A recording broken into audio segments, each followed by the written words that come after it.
Hello, everyone. Welcome. I'm Mark Janish. This is the From the Bench Sports podcast for Wednesday, September 6th, 2017. I'm your host, Mark Janish. You're joining me live. You're joining me over Libsyn, Stitcher, AccessMediaGlobal.com, or any other devices. SoundCloud, I'm not necessarily using SoundCloud at this time. I have migrated over to Libsyn, so Libsyn and Stitcher Radio is where you can find the From the Bench Sports podcast.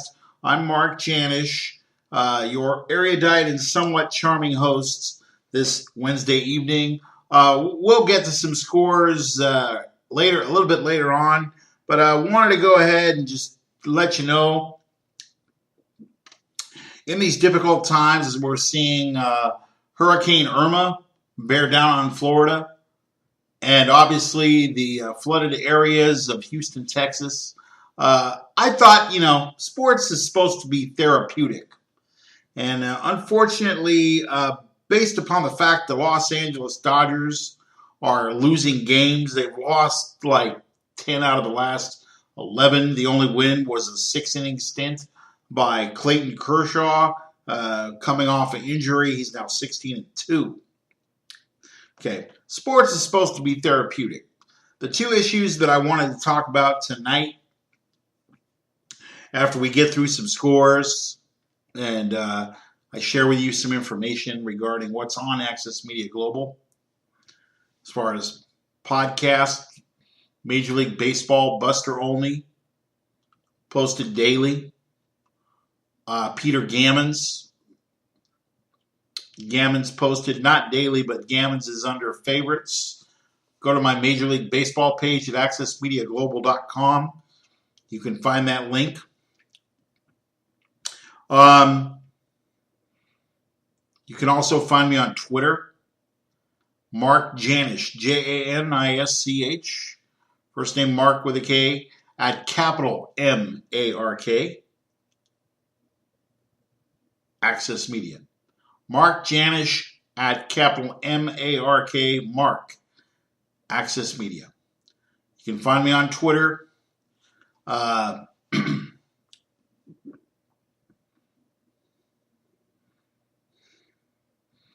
Libsyn, Stitcher, Twitter. Excuse me. So to get the program moving today, just wanted to share with you some winners and losers at the U.S. Open. 4 women have made the semifinals. First time since 1981 that's happened. Coco Vandeweghe, Madison Keys have made the semifinals. On the men's side, Rafael Nadal, Juan Martín del Potro in the upset of the evening.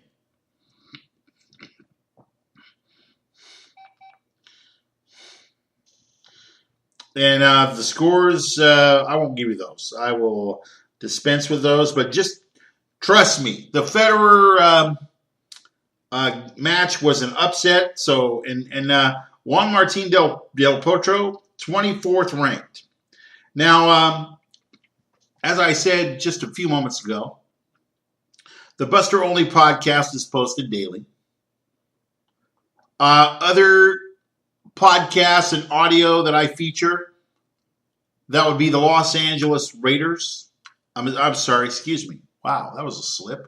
The Los Angeles Rams, the Los Angeles Chargers, the Oakland, soon-to-be Las Vegas Raiders, and the Seattle Seahawks. So there's plenty of podcasts, post-53 roster, post-53-man roster, I should say. So for those of you NFL aficionados, there's lots of stuff you can go to. Go to my news page or go to the front page. Just mouse over the Rams logo, mouse over the Raiders logo, and so forth. You get the drift. You'll be able to get some links. You'll be able to see some potential embedded podcast. There's always mine there, and then there's 43 others through SoundCloud, which, as I said, looking to phase them out and use Libsyn and Stitcher Radio. And by the way, I got my confirmation from Stitcher Radio that I've been received as having new content, so happy about that. Rate the program. You can listen on Android, iOS, any kind of phone you want. You'll be listening and able to listen to this podcast. Go to Stitcher. Stitcher Radio is great. There's a lot of good content there, but what I would say is you probably have to weed through some of it because some of it is not necessarily as quality as I would like to have. So we're going to go to the give you some MLB scores. You can be updated on the wild card standings. Probably have to go ahead and post those again tomorrow, but it's getting really wild in the wild card races. You can touch base with the Buster Only podcast dated September 6th, 2017 here on the west coast of the United States in the beautiful seaside city of Carpinteria, California, is where this recording is taking place right now at approximately 10:08 p.m. Pacific time. Many of you listening in the United Kingdom, we know we're about 8 hours behind you, so good morning to you if you're listening in the United Kingdom. If you're listening on the West Coast, it's 1:08 in the morning when this is being done. Part of the reason that this podcast exists is to give you who have not and were not able to stay up overnight to get some of these West Coast finals in. I'll be going back to the Power 5 conferences this week for week 2. Pretty exciting. There is a battle for the Heisman Trophy. Sam Darnold, 23 of 33, 289 yards, and 2 interceptions.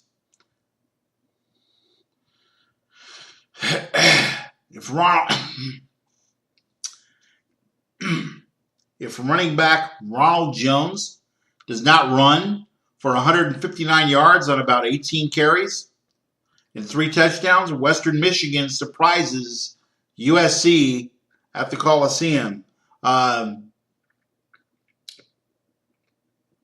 So there does seem to be a battle for Los Angeles when it comes to the Heisman. Josh Rosen in one of the second greatest comeback in football bowl series history. 35 out of 59 for 491 yards and 4 touchdowns, leading UCLA in a come-from-behind fashion over the struggling, suddenly, Texas A&M Aggies. We'll have some time to discuss Kevin Sumlin post Johnny Manziel. Also, I like Jim Mora Jr., but I definitely think he needs to find a running game. I definitely think he is on the hot seat at UCLA. UCLA is always fighting for respect because of the University of Southern California, also known as the University of Spoiled Children. Okay? I say that tongue firmly in cheek, folks. I don't hate all USC graduates. I've just been a UCLA fan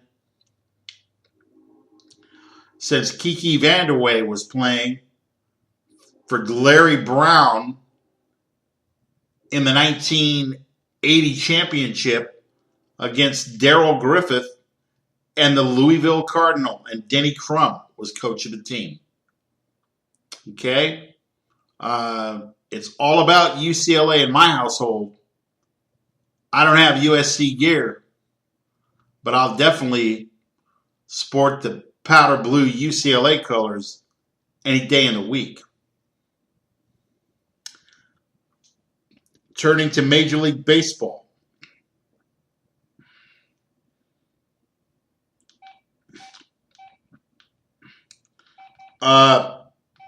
Cincinnati over Milwaukee, fighting for a wild card spot.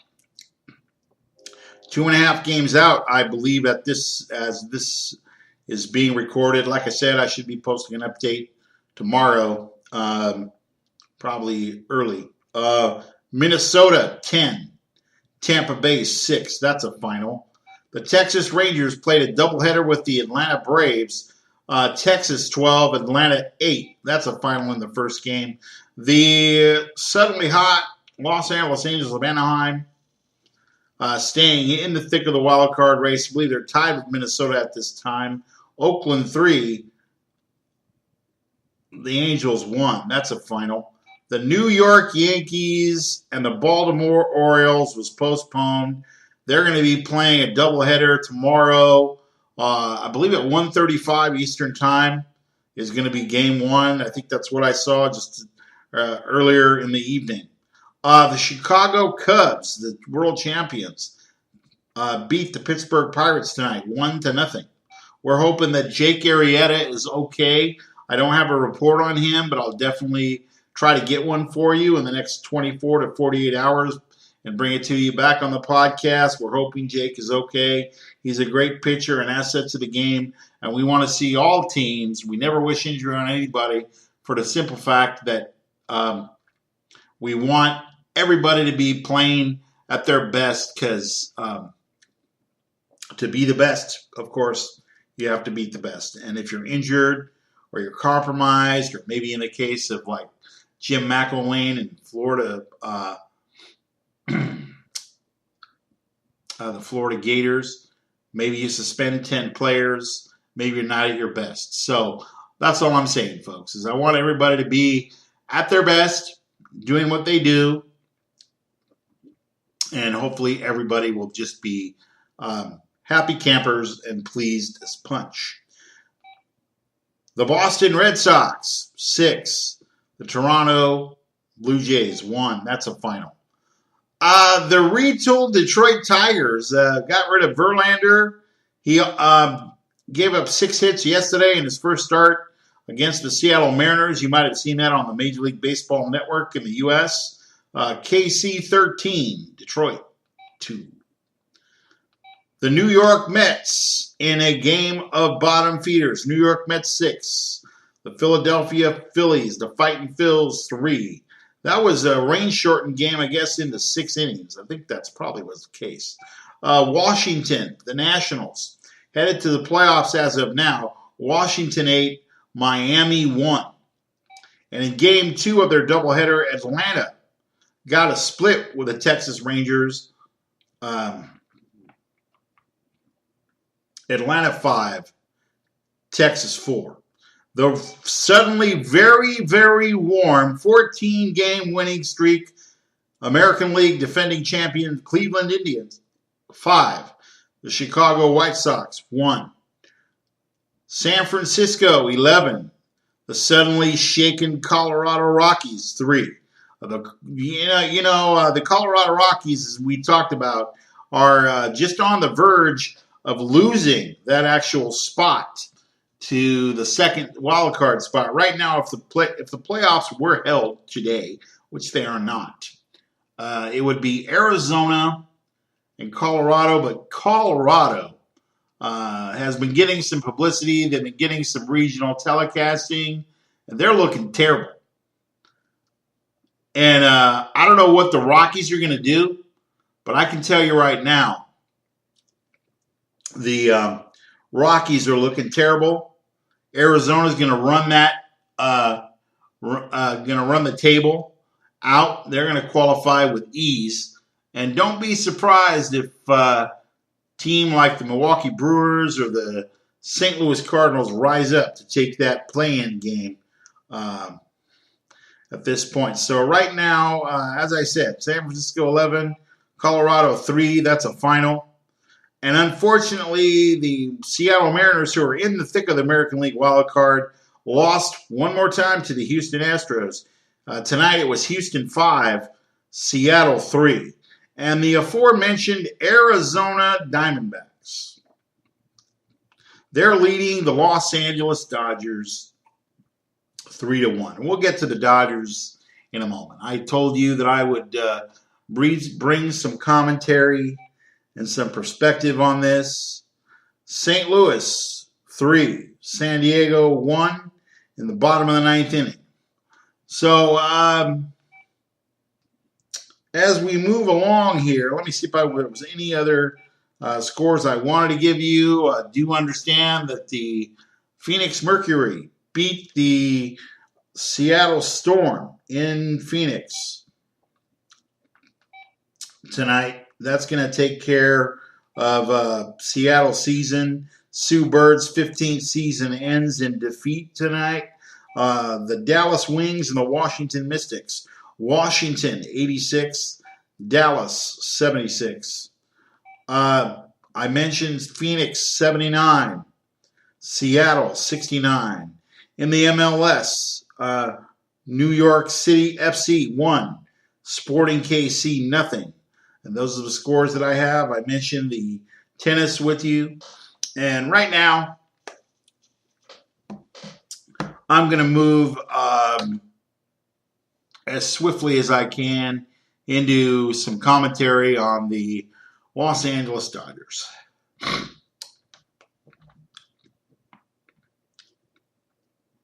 Los Angeles Dodgers are on the verge of losing 11 out of 12. They've won 92 games. They've lost 46 as of tonight. We don't know what the final score out of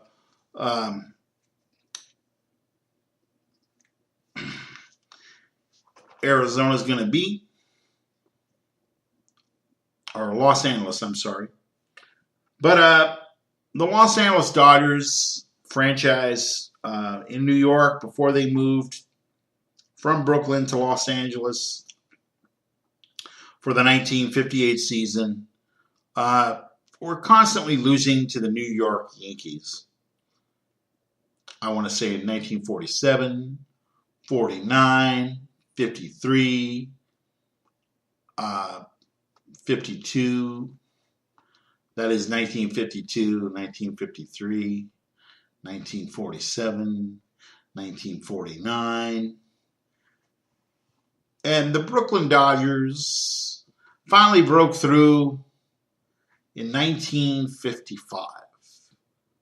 The one and only championship the Dodgers won in Brooklyn. Then Walter O'Malley, enterprising owner,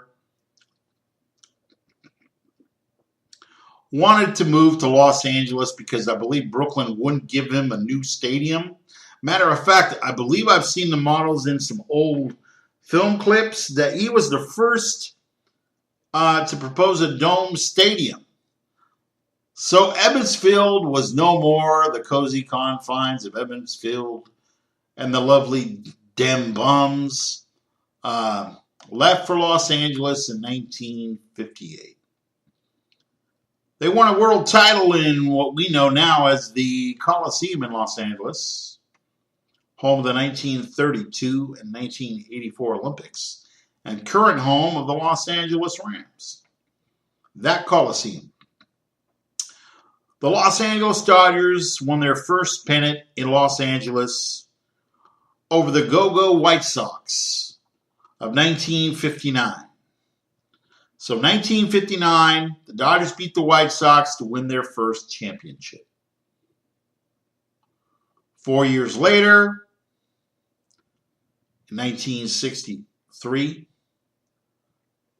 the Dodgers overcome the vaunted New York Yankees. And then 2 years later, with pitchers like Osteen, Koufax, Drysdale, the Dodgers beat the Minnesota Twins. The Minnesota Twins of Harmon Killebrew, Caldwell, Idaho's favored son. Hall of Famer, by the way, Harmon Killebrew. Only 573 home runs. That's all. Zolio Versailles, Tony Oliva. Great players. Great players on the Twins at that time. The Dodgers won in 1965, and then they were quiet. And then a guy who would manage the team managed a bunch of guys in Ogden, Utah. His name was Tommy Lasorda. Tommy Lasorda, historically, was the last guy cut from the 1955 Brooklyn Dodgers in favor of a kid who had no control of his fastball, couldn't hit the side of a barn, couldn't throw a strike in his life, but was effectively wild. His name, wearing number 32 for the Los Angeles Dodgers, Sandy Koufax. Okay. Record of 165 wins, 87 losses, 4 no-hitters. Last no-hitter against the Chicago Cubs, Ron Santo, Bob Henley, Billy Williams, September 9th, 1965. Matter of fact, maybe what I'll do one night is let you hear the last 3 innings broadcast by Hall of Famer Vin Scully. I happen to have a CD of that. I have a lot of Dodger fans from the days of old who were around at that time. I got a DVD about 5 years ago from a friend I've known for 40 years now. He handed me this and says, "This is what this is. Enjoy it." It actually has the Los Angeles Dodgers last 3 innings of that final no-hitter on September 9th of 1965 and a classic call by Vin Scully. Sandy into the wine. It's 9:46. Sandy looking for all the world like he's all alone on that mound. It's a beautiful call. Moving forward, though, the Los Angeles Dodgers lost the World Series in 1966 to Paul Blair and a young 20-year-old Jim Palmer in 1966. The Dodgers were not good until the previously aforementioned Tommy Lasorda came on board, and he managed some young guys named Lopes, Ron Say, a guy from Broken Arrow, Oklahoma, wearing number 18, shortstop Bill Russell, a guy from the University of Michigan, baseball player Steve Garvey. So that infield of Garvey, Lopes, Russell, and Say started to play regularly in 1973 up until 1981. The Los Angeles Dodgers lost in 1974 to the Oakland Athletics.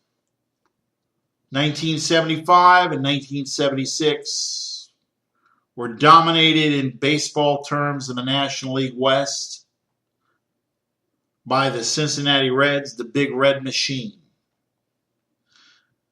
Guys like Jack Billingham, Pedro Bourbon, I believe a guy named Fred Norman, pitchers on the staff managed by Thousand Oaks, Ventura County's own Sparky Anderson. This is before Sparky went to Detroit and made himself famous again by leading the Tigers to the 1984 World Series.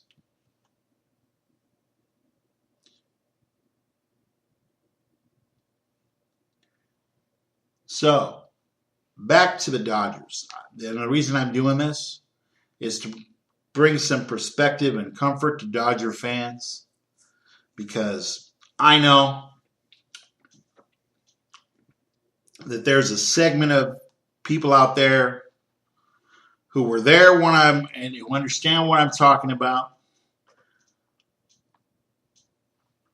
Understand that after 1974, the Dodgers did not return to the National League Championship.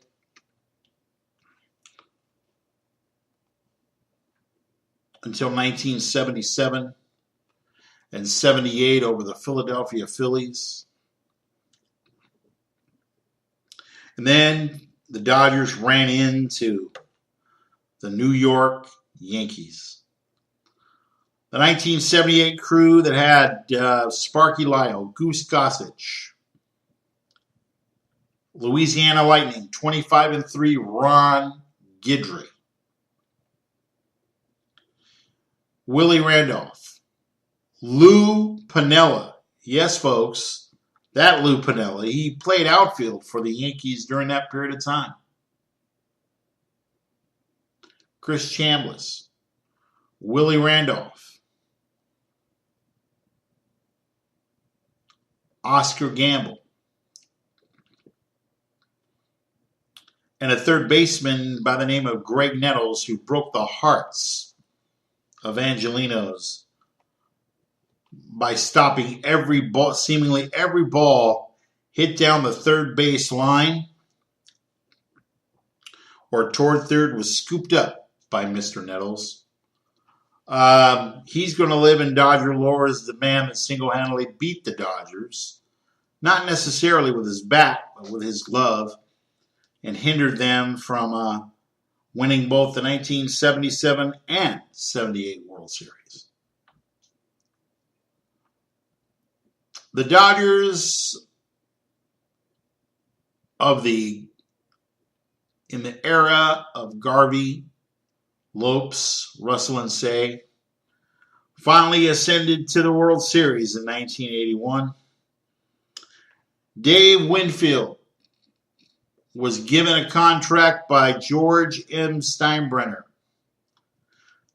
At the time, one of the most ludicrous contracts in MLB history, $25 million for like 25 years. Now, Dave Winfield was an okay outfielder. Played in San Diego Jack Murphy Stadium for a number of years.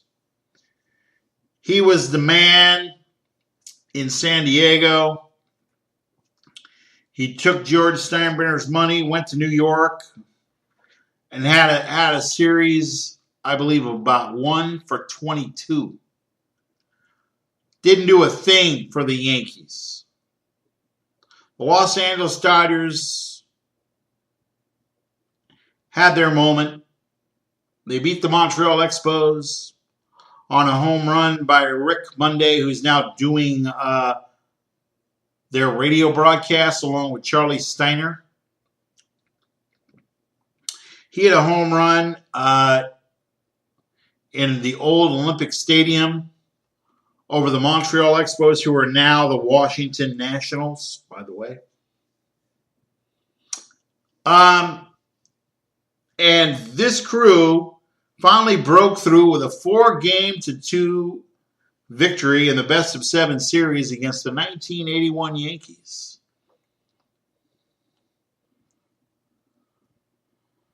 And why is that important?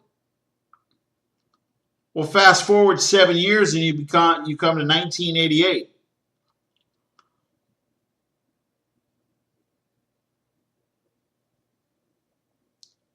I was 22 years old. It's now 29 years later, so you do the math. What I'm saying to you, Dodger fans, is I know in my heart there's a little voice in the back of your head right now.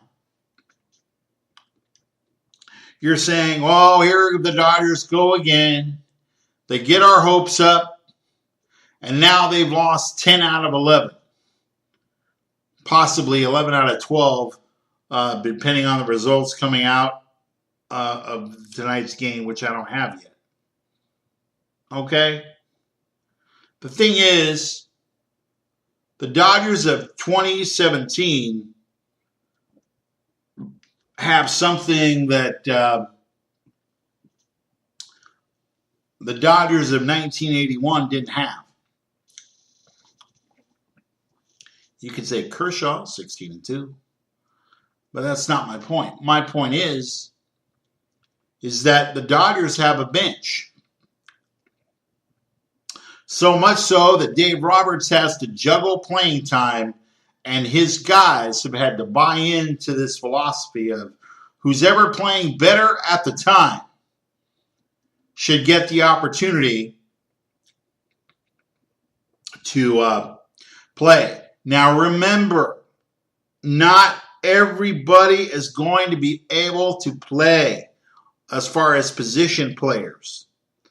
The 25-man rosters will have to be given prior to the NLDS. I believe the NLDS starts October 5th, but I'll have to get back to you on those dates. Happy to do so. Happy to post them at accessmediaglobal.com.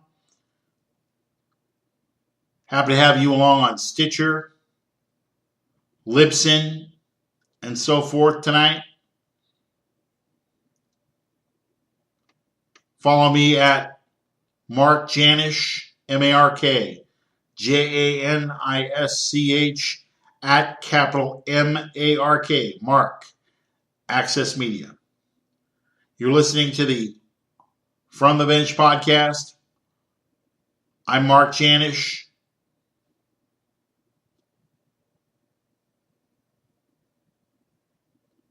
As we move along, Dave Roberts is going to have a decision to make. Who do you start? Who do you keep on the 25-man roster? So a lot of the guys that you're seeing right now are going to be playing for postseason playing time. And I understand it's all about matchups. But when you name that 25-man roster in a short series, I believe it's going to be all about pitching. Now, whether Clay Bellinger hits 40 home runs, that's not a big deal because he already has the Dodger record surpassing Mike Piazza, 36 homers. But the point is, the Dodgers have a bench which they haven't had in the time that I've been following them. Since 1975, when I was 9 years old, and I was mesmerized by Dick Stockton over NBC Sports and Joe Garagiola with Game 6 of the 1975 World Series. Probably one of the greatest World Series that's ever been played. Yeah, I said it. That's ever been played. Who can forget Carl Yastrzemski urging that ball over and around the left field foul pole? And Harry Coyle, one of the greatest shots in television sports history. Harry Coyle, the director of that broadcast, he went to home plate, and you can see Carlton Fisk urging that ball over the wall. And one of the things I can say about baseball is you're either born with it, you're born with a love for it, you inherit it, from family members, or it's just genetically in the DNA. I happen to be of a generation who was able to sit through a 3-hour game with no problem. We didn't have an abundance of cable, but we did have the Saturday game of the week with Vin Scully, perhaps Joe Garagiola. You remember Tony Kubek, who played shortstop for those great Yankee teams of the 1960s. That's what we had. We didn't have internet. We didn't have apps. We didn't have all this cool stuff. You're probably, some of you listening to this podcast over the phone, over your phones. The reason I say this is, historically, Dodger fans, there's a group of us that are pessimists because we've seen the Dodgers lose many, many times.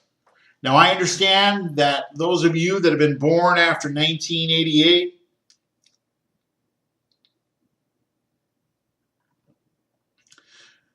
if you were born in 1988, you'd be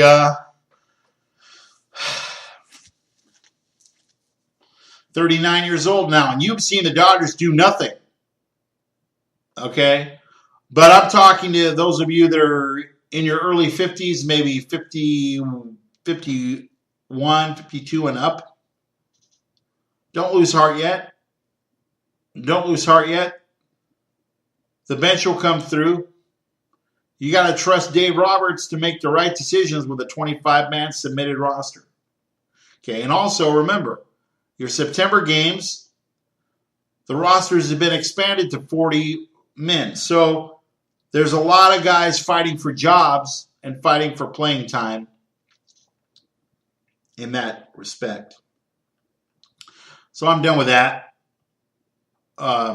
Hopefully I've educated you, given you some history on the Los Angeles Dodgers. Happy to do so, by the way. It's one of my favorite things. I just don't throw out numbers and names just to throw out numbers. This is something that I was gifted with even as a young kid. I got friends that were telling me I was quoting stats off a school bus,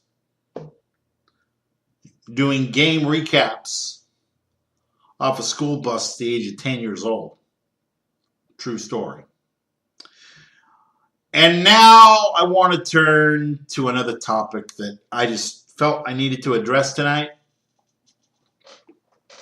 And that topic is the NFL and their handling or mishandling, depending on who you speak to, of the Ezekiel Elliott suspension.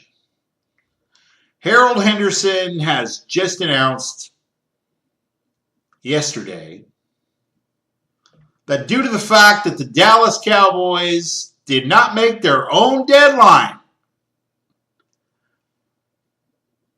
Ezekiel Elliott's going to play week 1, Sunday night, National Broadcasting Company in the United States. Check your local cable and satellite listings.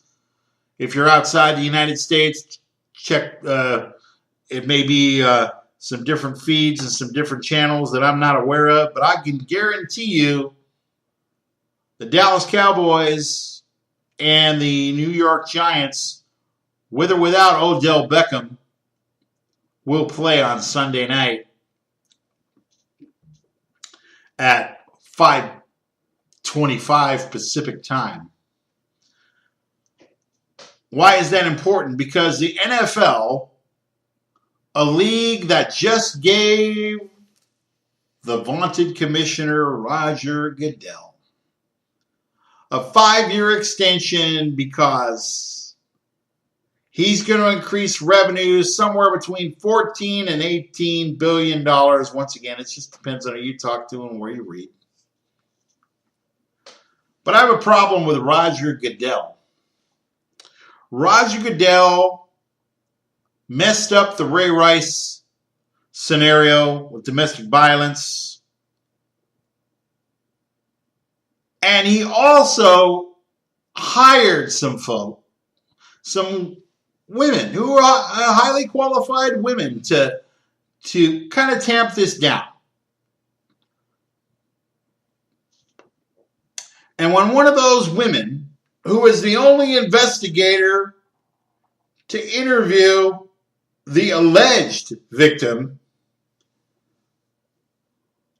here, and she said, well, the witness is not credible. So we don't recommend that you give a suspension to Mr. Ezekiel Elliot. Now, I don't necessarily approve of everything Ezekiel Elliott has done. Drug use at Ohio State. Trying to look up and pull up a woman's shirt to view her cleavage and her breasts. But Roger Goodell, under some so-called Rule 46, has been given power by the NFLPA to rule in these cases. I suspect that after the 160-page report, and after the fact that there's a restraining order to delay the suspension of Ezekiel Elliott, and that decision will be made by Friday, by the way, and I'll probably have some reaction to that. The situation is such, folks, that Ezekiel Elliott is getting railroaded by the NFL. One, they know they screwed up on the Ray Rice domestic violence situation, number one. Number two, they did not allow the only investigator to testify on behalf of Ezekiel Elliott, who said no suspension, the witness is incredible. I kind of said early in some earlier podcasts, which you can hear on Stitcher and Libsyn and AccessMediaGlobal.com, that it's one of those he said, she said situations. A woman scorned is a bad thing for a lot of you men. And the reason is she won't get over her man. Okay? She wants to, it's not enough for her to be mad. It is enough for her to get even. And based on the statements that I have read, this woman made an internal vow that said, I will ruin your career. Well, I have news for Roger Goodell. At this particular point in time, I realize you're employed to protect the shield and you work for the owners, but you screwed this one up right up there with Deflategate. Not that I encourage cheating of any type. I mean, what is in the water in Massachusetts that now using an Apple Watch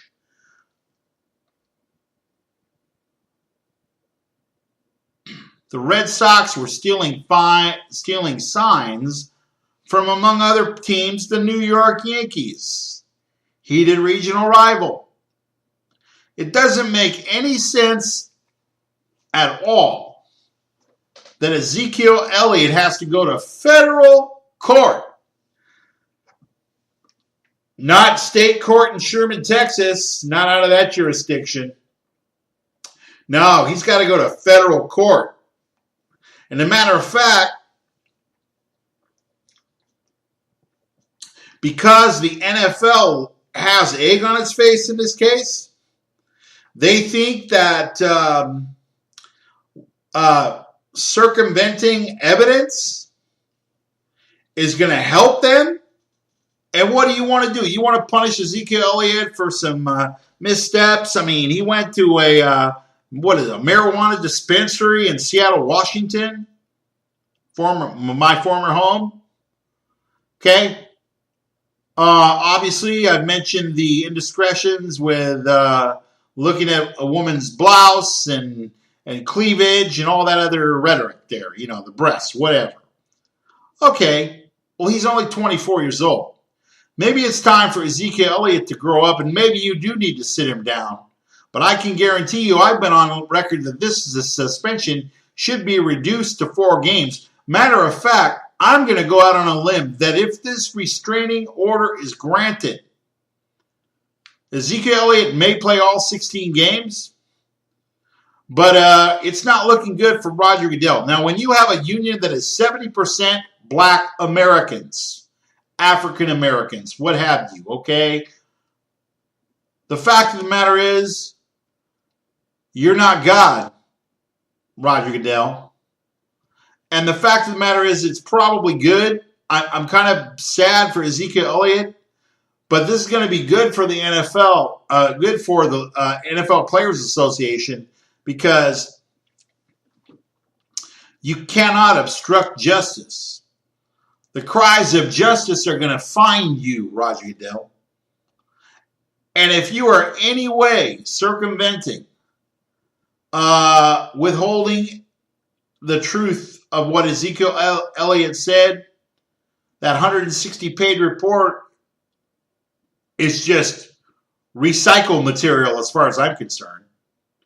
Because the fact of the matter is, Ezekiel Elliott may have good grounds, we're going to find out on Friday, as he said, obstruction. If the NFL is found to be obstructing the process, and Ezekiel Elliott got railroaded in the process, then the NFL is going to find themselves in a world of hurt. Now, the fact of the matter is that most football fans, 51% of them, I believe, are women. You've alienated half of your fan base. I don't care how many fantasy leagues you have. I don't care how many jerseys you sell. But you cannot circumvent the civil and constitutional rights of a football player. Well, whatever he did, and you're going to cite Rule 46, well, we have sole authority in matters of suspension, and then I'm an arbiter, and all this kind of stuff. Well, Roger Goodell, you might need to be prepared to lose in court, but you're also losing in the court of public opinion. Because I know guys, not only do they not want to watch football,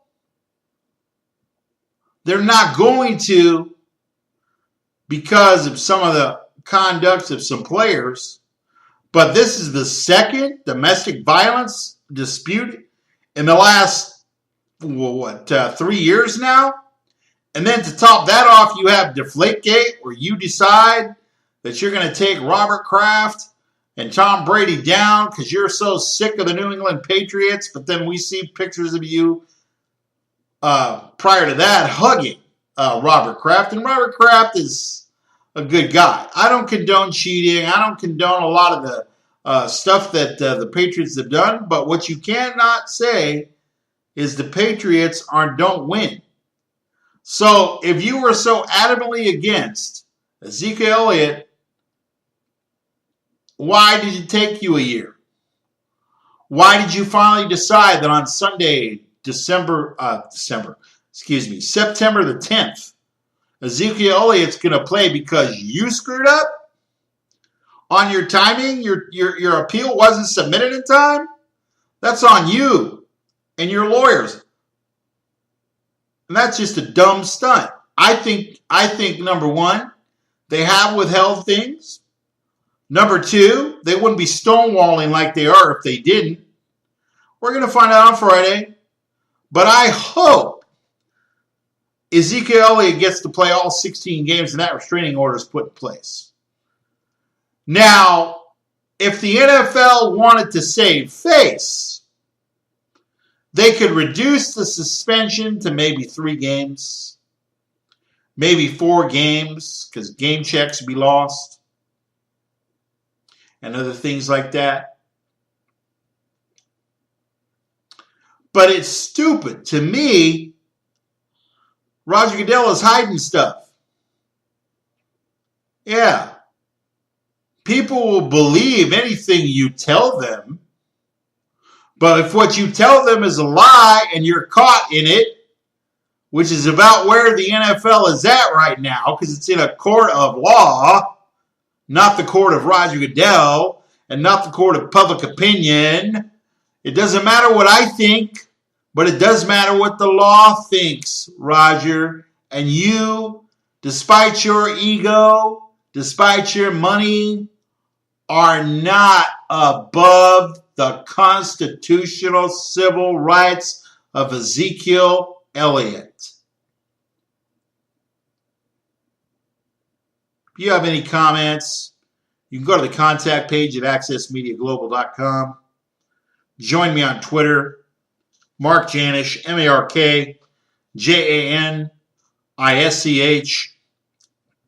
at capital MARK, Access Media. Join me on Libsyn. You're welcome to listen to this episode. Excuse me. You're welcome to listen to this episode and any other episode of the From the Bench Sports Podcast on Libsyn or Stitcher or Access Media Global. For Access Media Global, which is my own site, I'm Mark Janisch. We'll be back tomorrow with more reaction, more scores, more commentary, and opinion. For now,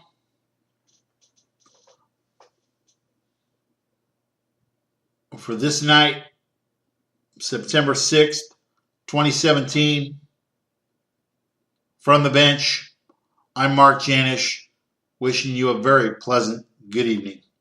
And may God richly bless you. People of Houston, we're praying for you. People of Florida, we're going to pray for you that you make the right decision regarding your safety.